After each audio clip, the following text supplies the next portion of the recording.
Your ears do not deceive you. You have just entered the Cryptid Creator Corner, brought to you by your friends at Comic Book Yeti. So without further ado, let's get on to the interview. The future is calling. 2000 AD is the galaxy's greatest comic, with new issues published every single week. Every 32-page issue of 2000 AD brings you the best in sci-fi and horror, featuring characters like Judge Dredd, Rogue Trooper, and more. Get a print subscription to 2000 AD and it'll arrive to your mailbox every week. And your first issue is free. Or subscribe digitally and you can download DRM-free copies of each issue for only $9 a month. That's 128 pages of incredible comics every month for less than $10. Head to 2000 AD and click on subscribe now, or download the 2000 AD app and start reading today. Hello, and welcome to Comic Book Yeti's Cryptid Creator Corner. I'm one of your hosts, Jimmy Gasparo, and I have two very special guests on the podcast today, and we are here to talk about their new Maverick graphic novel, Beat Everyone Up, coming out March 17th. Please welcome to the podcast, Lan Pitts and Joe Hunter. I almost said Joe Huntrix, like K-pop Demon Hunters, but Joe Hunter. Lan, Joe, welcome to the podcast. Hey, Jimmy. Guy. K-pop Demon Hunters are so powerful, they're taking over our identities. Yep, they are. They are. Joe Huntrix. Christ. Sorry, Joe. Well, thank you both for coming on the podcast. Joe, thanks for coming back. You were on once before. We had a nice chat about some of the stuff you were working on then, so I appreciate you guys coming back. And Joe, I appreciate you sending me the review copy of Beat Everyone Up. I loved it. This has such like a video game type of vibe to it. Joe, I think your artwork is absolutely fantastic. I just had such a great time reading this. I should mention the other member of the creator team. It's lettered by Frank Svetkovic, and Frank did a fantastic job. But yeah, I just thought it was like wonderful. Lan, do you want to, or Joe, do one of you want to go first and just maybe tell listeners a little bit about what they can expect from Beat Everyone Up? The way we elevated or pitched it at Maverick was Sailor Moon meets Double Dragon. And that's kind of like the vibe we wanted for it anyway. That and the anti-Scott Pilgrim, I guess. So, because I know Scott Pilgrim has a lot of video game like imagery and visuals and everything, but I wanted to do something not that. And I feel like we got away with it to a certain extent. There's definitely winks and nods to certain things. Like there's a Castlevania homage, obviously. There's Donkey Kong Country. There's, I don't know why I'm blanking. I wrote the damn thing. It feels like it's left part of my body because it was like a part of me for like 2 years. And I'm already working on my next two things for 26 and 27. It definitely feels, there's a lot of homages in there that I feel like if I was like 13, I think would be funny. But not to say it has like an adolescent sense of humor, but I don't know. We have like I feel like Joe's designs are really great, and it feels like you're playing a game without that sort of, again, Scott Pilgrim. Like no one has like a health bar, and that's great. Nobody bursts into coins. Nobody does anything like this. It feels like you're playing like this narrative of like a game. Yeah, I mean the structure of it. You have your main character. I was pronouncing it as that when I like read it in my head, Helia and Sidra. And your structure of it is it's set up as if they're playing through different lands, and kind of each chapter is them going through a different land. So the chapter breaks being like the map of something I thought was really cool. I like that a lot.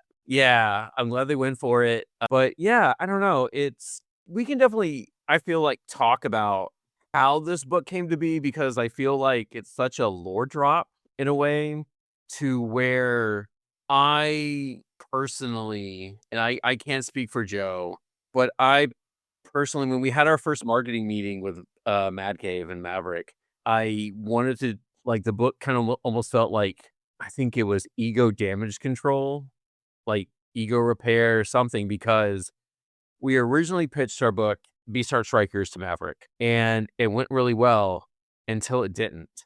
And it was going really well, and then a higher up disagreed and got a similar property and said it was too similar. And I don't know if anyone has dealt with Maverick or Mad Cave before, but they have a sort of unofficial policy to where they don't have like too many certain books at once. So if someone has like a vampire book or someone has like a wrestling book at one time, there's like a moratorium on like similar books in the process. And we didn't know at the time, but they got Gotchaman. And while we disagreed, it was sort of our editor at the time, Chaz Pangburn, was like, hey, sorry, but dust something off, send me something over the holidays, and let's see what we can do. And I wanted to do this stupid fan comic because I was playing River City Girls at the time.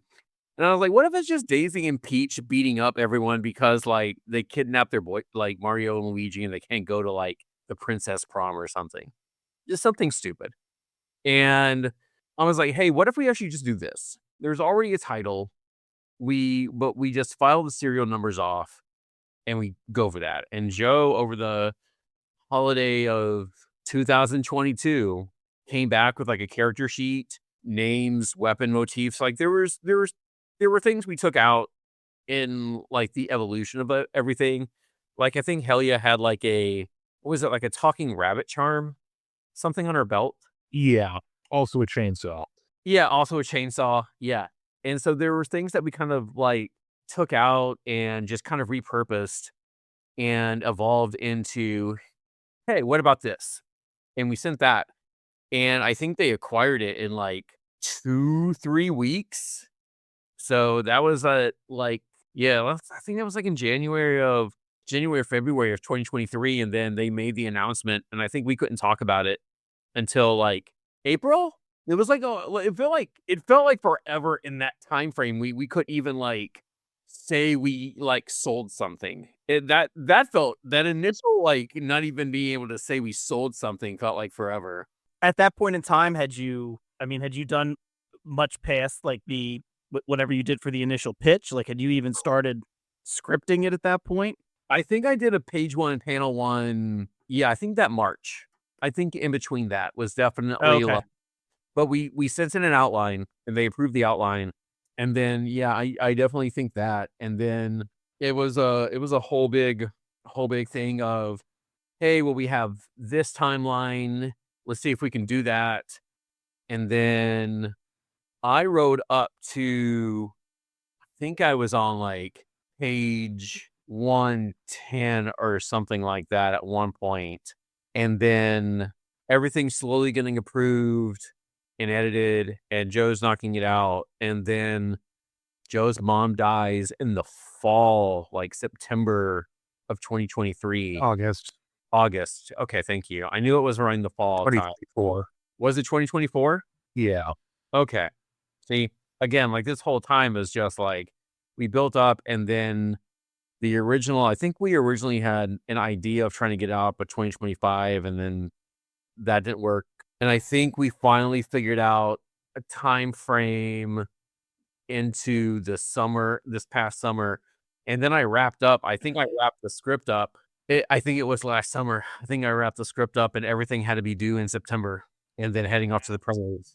So like it definitely shifted. A lot of things changed along the way, but it definitely was, I think, the hardest thing I've ever written, just because I had never written for like we have written YA stuff before, but just for ourselves. So writing this, like, I think there was a joke, or not even a joke, but I think I had said a line about, what was it?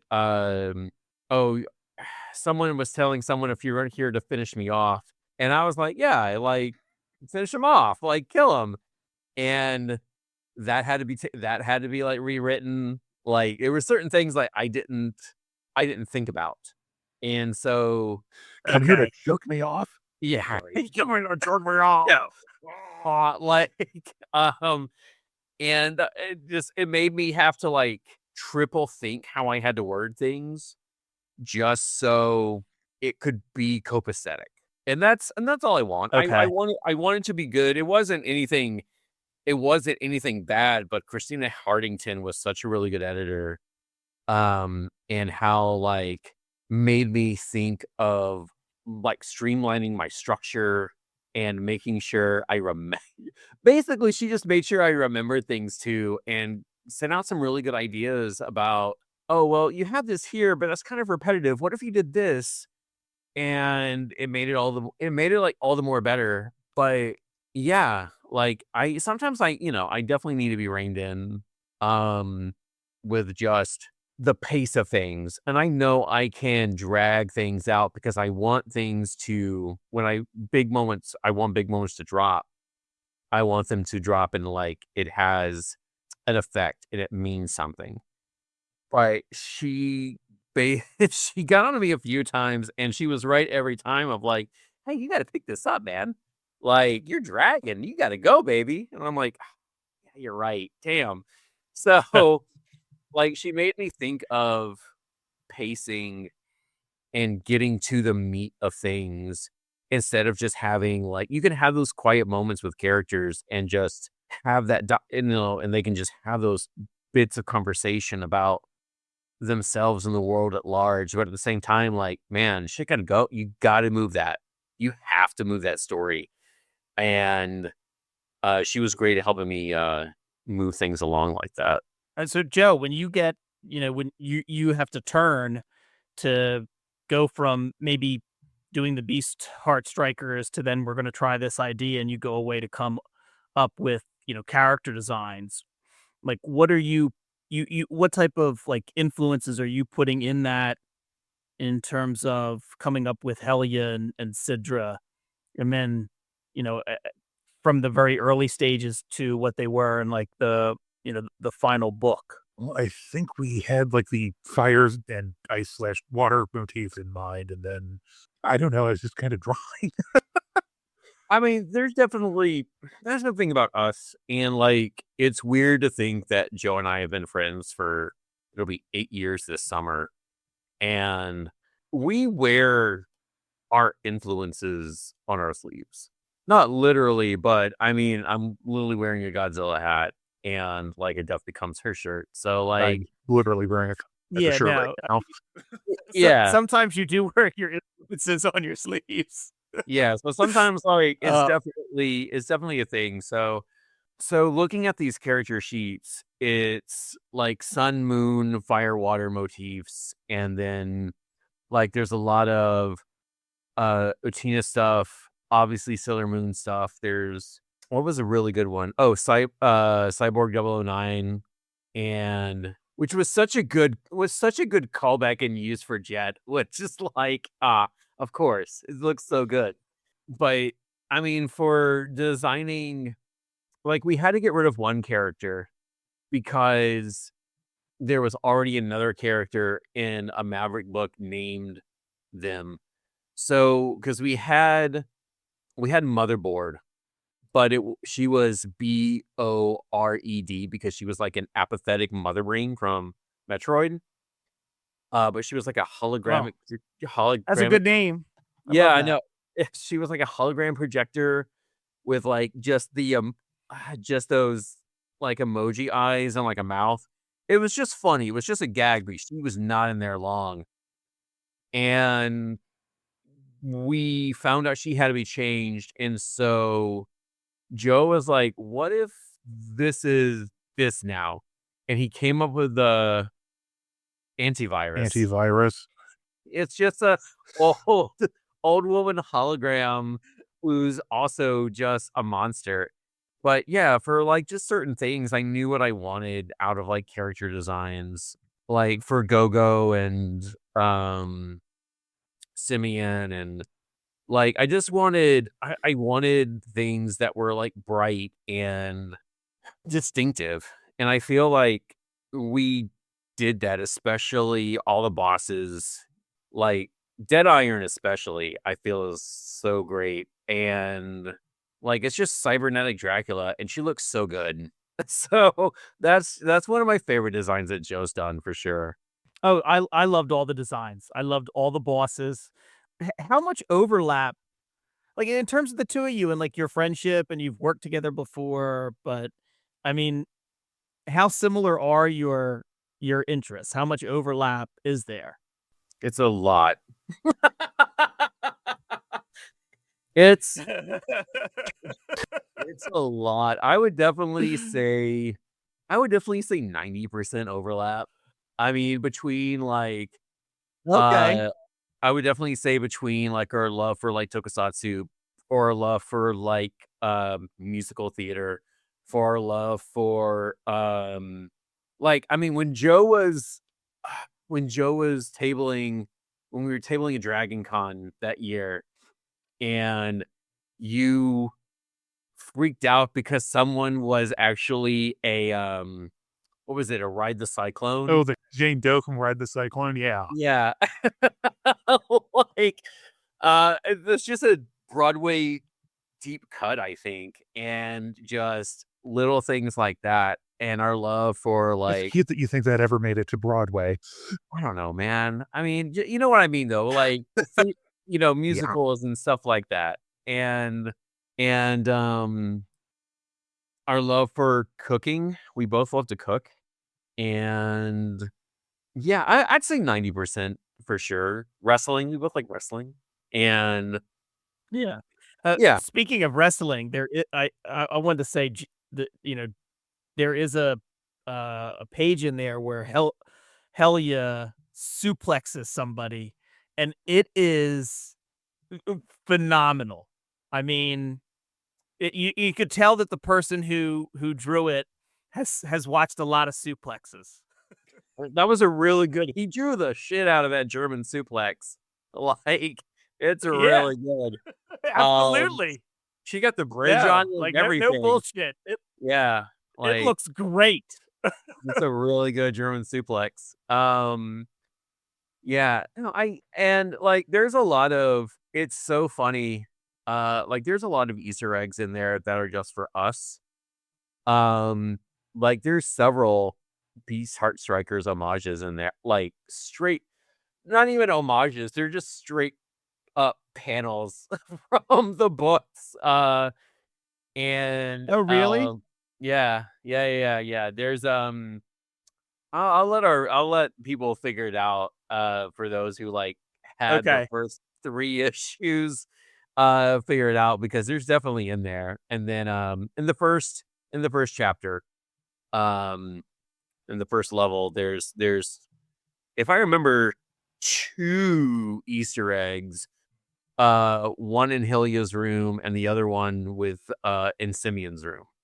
So when we meet Simeon. Um Okay. I just Okay. thought it Did was you ever look that closely at Cidra's bracelets, by the way? Oh, What was that, yeah. Joe? Asking Lan if he ever looked that closely at Cidra's bracelets. No, no, not even. I think I need to now. I mean, are they heart changers? Oh, bitch. Yeah. Oh, okay, perfect. Great. Love that for me. Um, so yeah, I this book was really fun, and I'm glad. Like, I mean, you're one of the maybe 12 people who have like I've definitely know we've sent it out for sure, and so I appreciate the love because it was definitely I wouldn't say a labor of love, but coming off, the situation and everything, I didn't want it to feel like a consolation prize. And I wanted it to be the best damn thing it can be. And it's one of my favorite things I've written. It's definitely the longest thing I've written.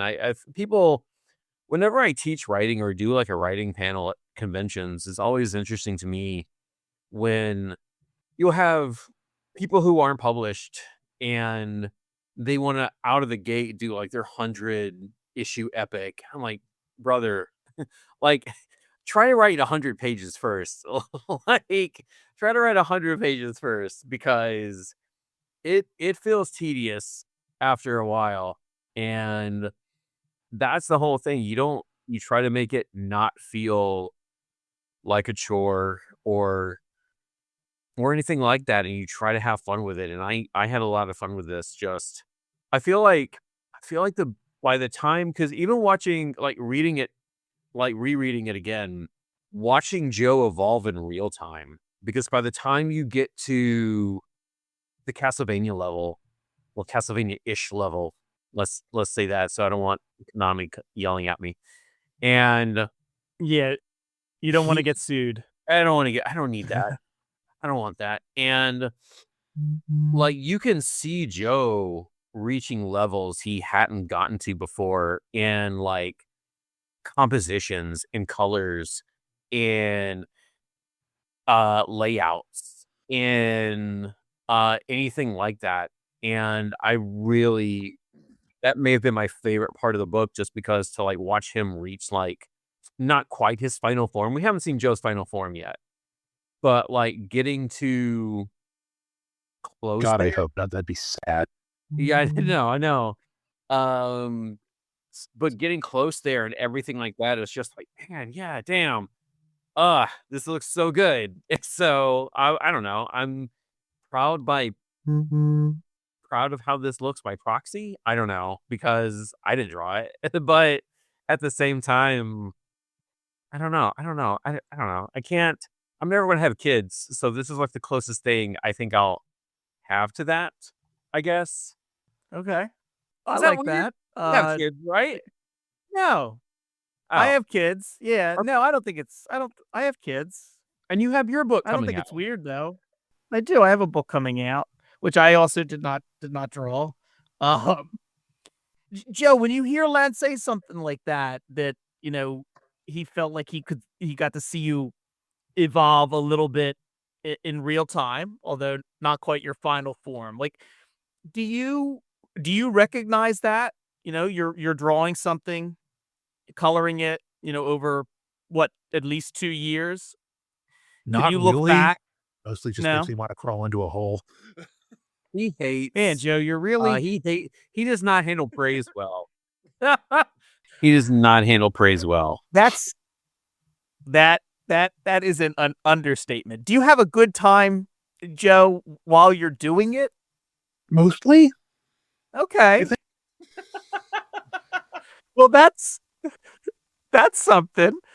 I really enjoyed, in terms of the story of it, that it was more complex than I thought it was going to be when I first got into it. I mean, there are you are actually saying some things in terms of, like, how Gogo is, running Frosterra, and in terms of, like, what his plan is. Also, when you get to the character of, like, Frostbite, like, there is some, like, actual, like, it feels like a commentary on some modern events or current events. Didn't plan Uh, that. you know, Oh boy. Didn't uh, plan that at all. which I uh, which is, yeah, great, because it's like it works on a lot of, different levels. But yeah, I felt like the action scenes in particular, I thought, were great whenever kind of Sidra and Helia get to let loose. It's really punchy. I mean, quite literally, but it like, you kind of feel like the impact of it, like the pacing of it as it ramps up to those battle scenes with the bosses for each, level. If we look at it that way, it's great. It's dramatic. It's filled with energy. It's filled with movement, in terms of the art. And I just really loved all of that. So, Joe, what are some of your, like, I guess, like, specific video game influences or other influences that you kind of put into those, like, fight scenes in particular? Oh boy. A lot of pro wrestling. I read a lot of like manga from like the 60s and 70s. God, what else? It's I don't know. A lot of what I do is just like throwing crap at the wall and hoping it sticks. So, um, yeah, I really bad at talking about this part. Oh, I mean, that's all right. You don't have to be good at it. I just need you to do it. No, I'm just teasing you, Joe. You know that. You know I love you, Joe. Okay. He doesn't take praise well. No. What did you say? What did we just say? Yeah. Um, I definitely threw in a Well, lot of. Oh, go on. no, I was gonna say like, in terms of from the initial pitch of it, you were talking about how there were some other things earlier on that you had to like, cut in terms of like a character and there were changes. Although I would have liked to seen Helia with a chainsaw, to be honest. It How did look soon sick. did you know you kind of wanted? What was that? It did look sick. Oh, how soon did you know you wanted to lean into the Helia and Sidra relationship Oh, that was and the their whole friendship? thing. That was the whole thing. Like we we Okay. we knew. I mean, that was always the end game, and the outline was just like, oh, these two. I mean, even when we were talking about the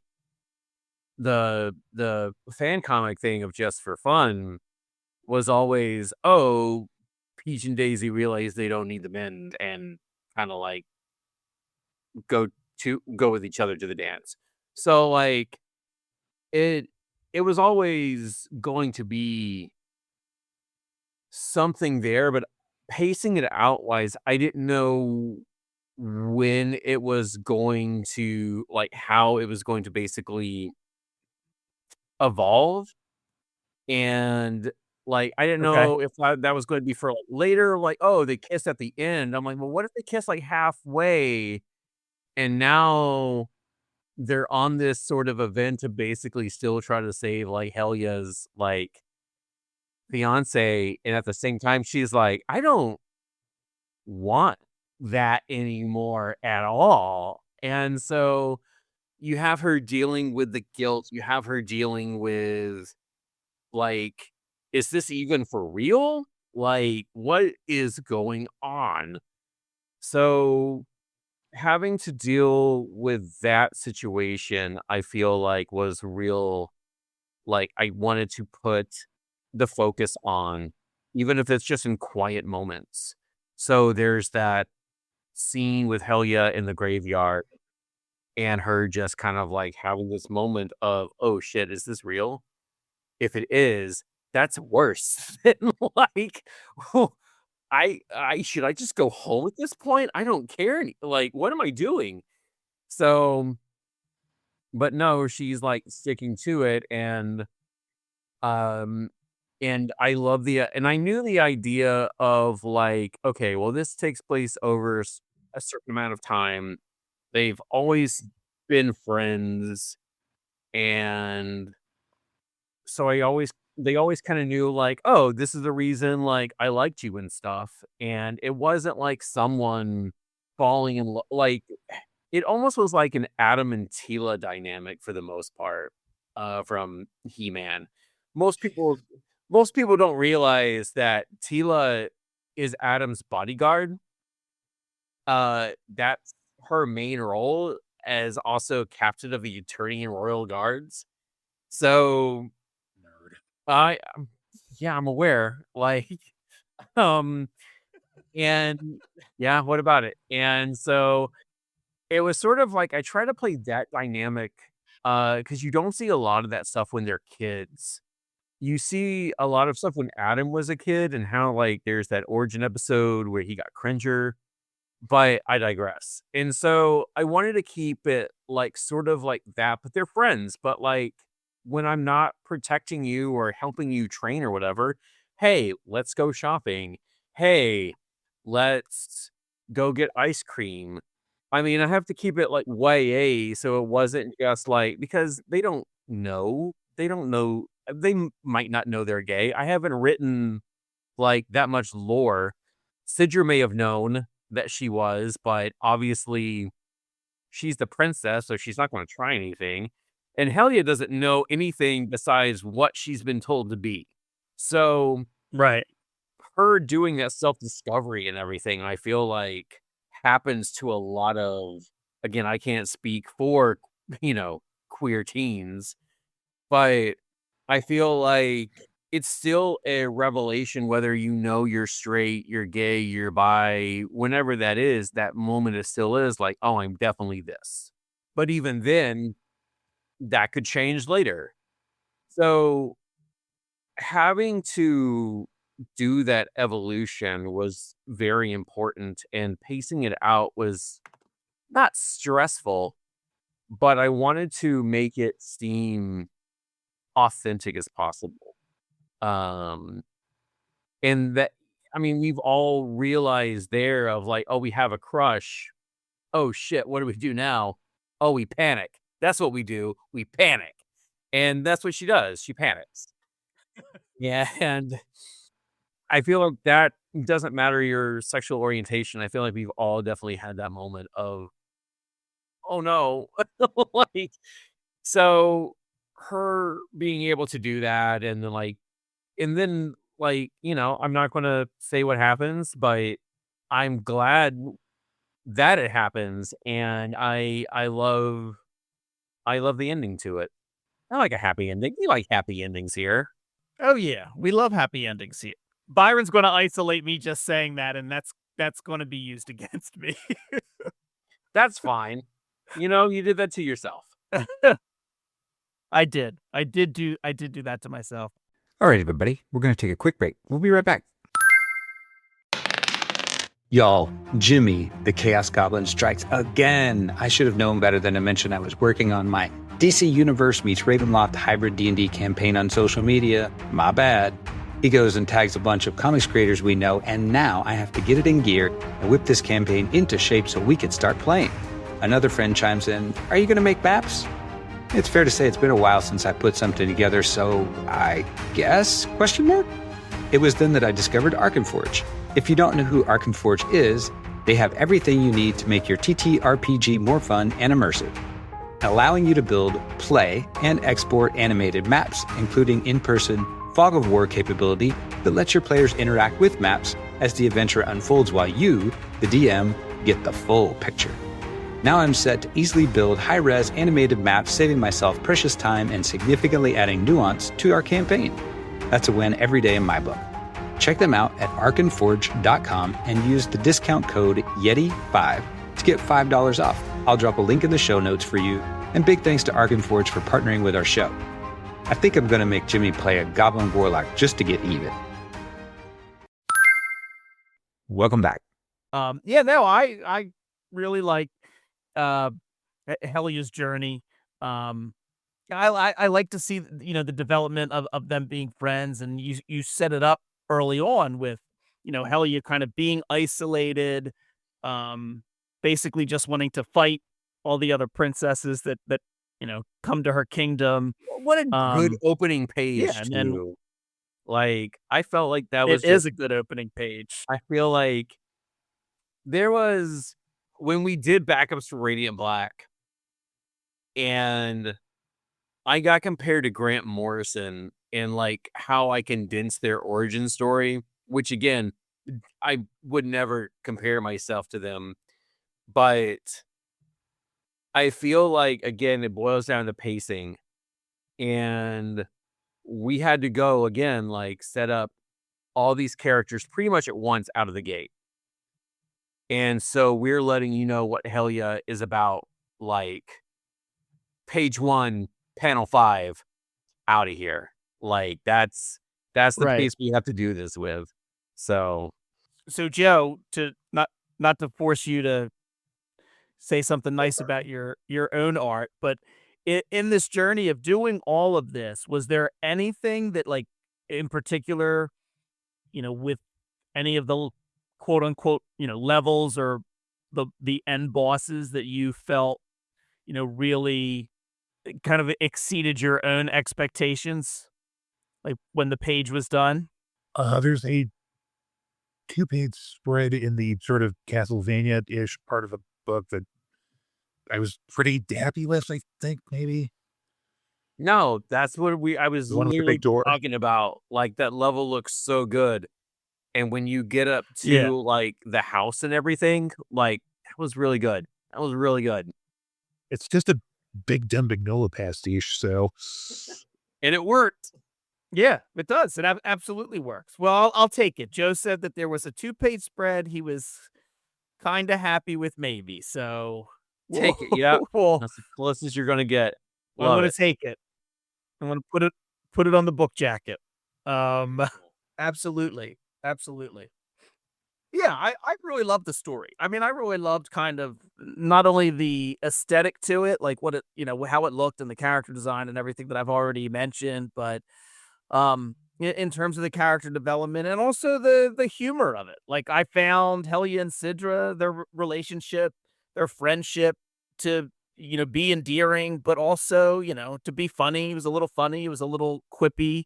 There was some great stuff from the villains.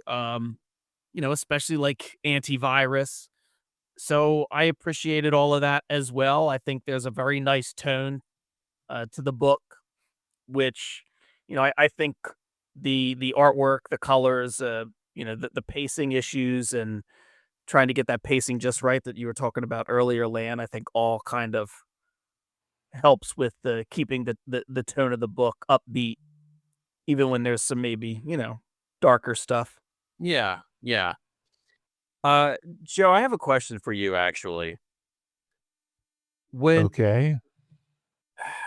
When you look at antivirus, who do you hear? Like, are there voices you had for like when you were designing a lot of these characters? Because I He had was to the come one up that I with never really gave much thought to for that, so okay.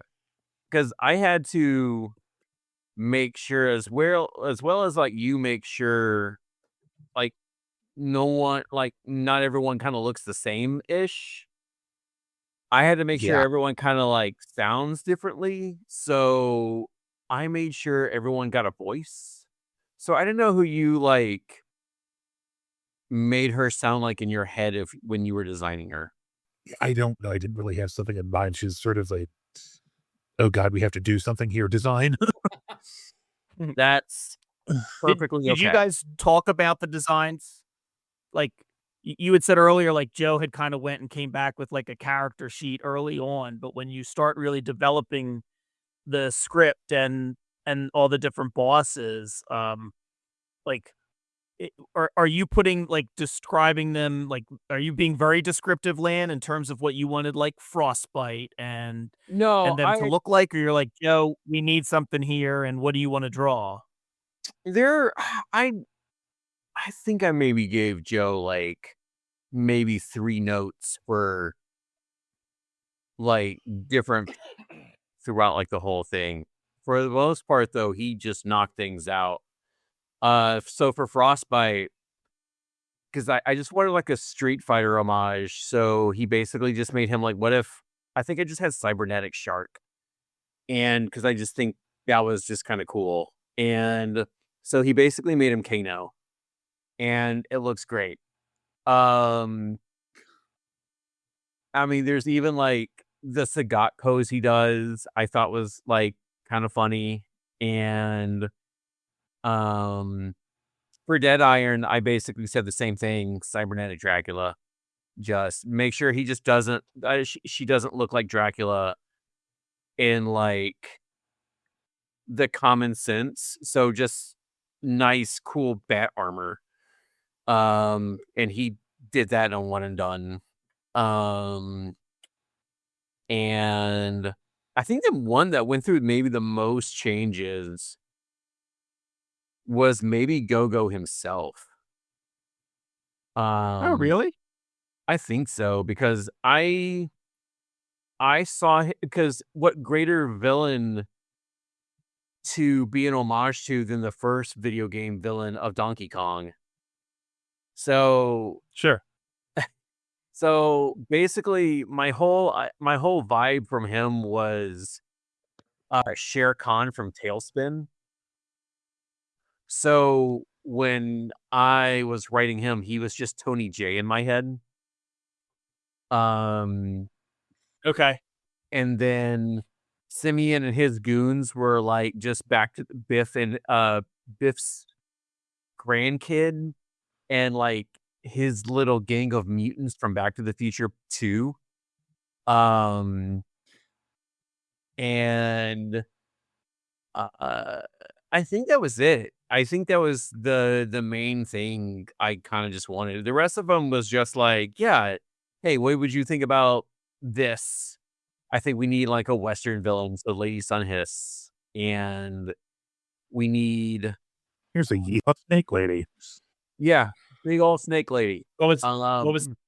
Yeah.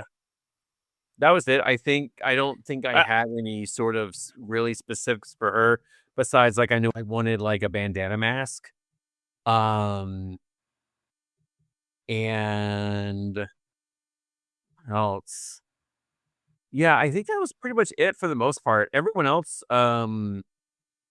like I think there's definitely like there's other homages in there, obviously. Like there's a Secret of Mana homage in level 2.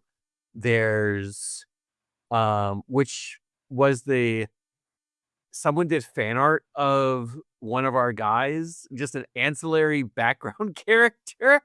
And I just based him off a Secret of Mana character.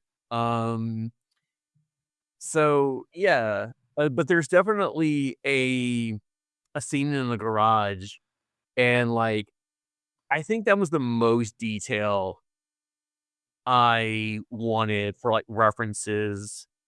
So because I think I wanted, and then like there's the like Utina cycle in there.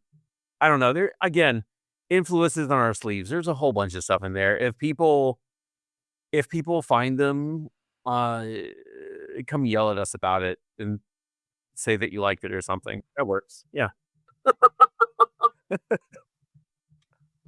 I'm gonna read it again now and be on the lookout more for secret homages and Easter eggs. But yeah, look, I loved it. I thought it was fantastic. I really loved Helia and Sidra's friendship, and yeah, I thought all the final bosses were all just a ton of fun. I think the book looks great. Joe's art is phenomenal. The colors are great. Frank's a wonderful letterer, and I felt like the tone of the book is great. So yeah, it hit all the right notes for me. So I really liked it. Yeah, well, thank you, man. Like I said, just appreciate the love, and I hope people like it. If they don't, come yell at me.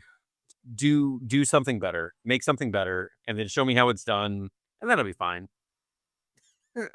That'll learn me. We're not. That'll learn you. That'll learn me. We're all imperfect. It's fine.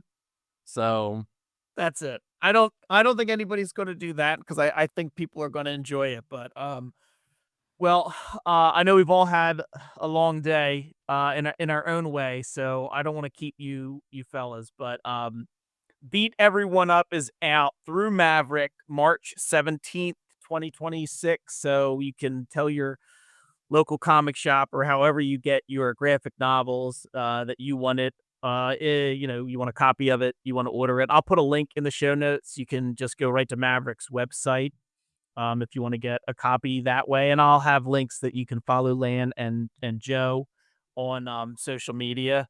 And if you ever see Joe at a convention, try to get him to say something nice about his own art. That's your homework.